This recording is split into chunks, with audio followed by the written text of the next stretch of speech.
5 score years ago, a great American, in whom symbolic shadow we stand today, signed the Emancipation Proclamation. This momentous decree came as a great beacon light of hope to millions of Negro slaves who had been seared in the flames of withering injustice. It came as a joyous daybreak to end the long night of their captivity. But 100 years later, the Negro still is not free. 100 years later, the life of the Negro is still sadly crippled by the manacles of segregation and the chains of discrimination. 100 years later, the Negro lives on a lonely island of poverty in the midst of a vast ocean of material prosperity. 100 years later, the Negro is still languished in the corners of American society and finds himself an exile in his own land. So, we've come here today to dramatize a shameful condition. In a sense, we've come to our nation's capital to cash a check. When the architects of our republic wrote the magnificent words of the Constitution and the Declaration of Independence, they were signing a promissory note to which every American was to fall heir. This note was the promise that all men, yes, black men as well as white men, would be guaranteed the unalienable rights of life, liberty, and the pursuit of happiness. It is obvious today that America has defaulted on this promissory note insofar as its citizens of color are concerned. Instead of honoring this sacred obligation, America has given the Negro people a bad check, a check which has come back marked insufficient funds.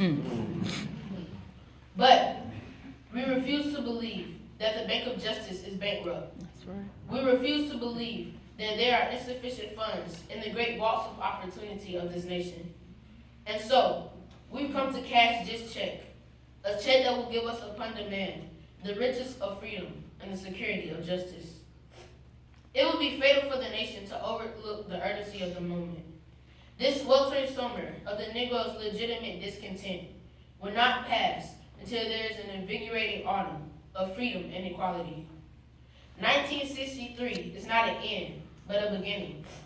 And those who hope that the Negro needed to blow off steam and will now be content will have a rude awakening if the nation returns to business as usual. And there will be neither rest nor tranquility in America until the Negro is granted his citizenship rights.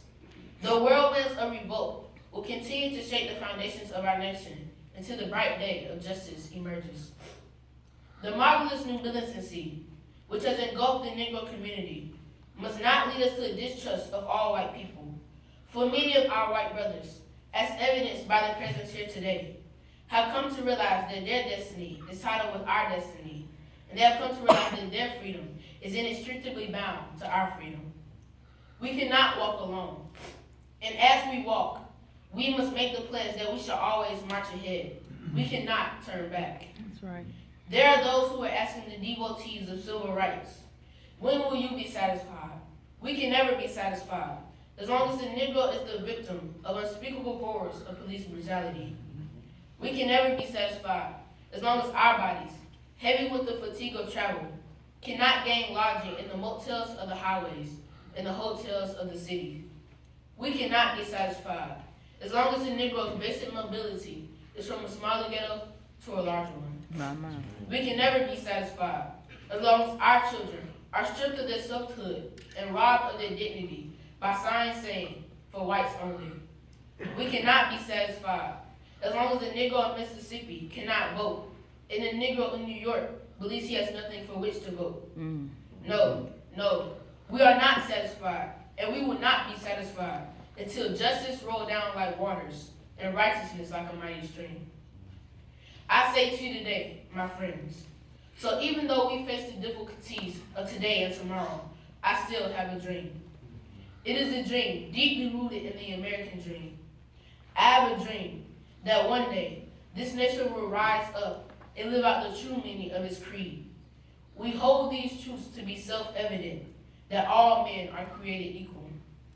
I have a dream that one day, on the red hills of Georgia, sons of former slaves and the sons of former slave owners will be able to sit down together at the table of brotherhood. I have a dream that my 4 little children will one day live in a nation where they will not be judged by the color of their skin, but by the content of their character. I have a dream today. I have a dream that one day, down in Alabama, with his vicious racists, with his governor having his lips dripping with the words of interposition and nullification, one day, right there in Alabama, little black boys and black girls will be able to join hands with little white boys and white girls as sisters and brothers. I have a dream today. I have a dream that one day every valley shall be exalted, and every hill and mountain shall be made low. The rough places will be made plain, and the crooked places will be made straight. And the glory of the Lord shall be revealed, and all flesh shall see it together. This is our hope. This is the faith that I go back to the South with. With this faith, we'll be able to hew out the mountain of despair, a stone of hope. With this faith, we'll be able to transform the jangling discourse of our nation into a beautiful symphony of brotherhood. With this faith, we'll be able to work together, to pray together, to struggle together, to go to jail together, to stand up for freedom together, knowing that we will be free one day. And if America is to be a great nation, this must become true. So let freedom ring from the prodigious hilltops of New Hampshire. Let freedom ring from the mighty mountains of New York. Let freedom ring from the hiding Alleghenies of Pennsylvania. Let freedom ring from the snow-capped Rockies of Colorado.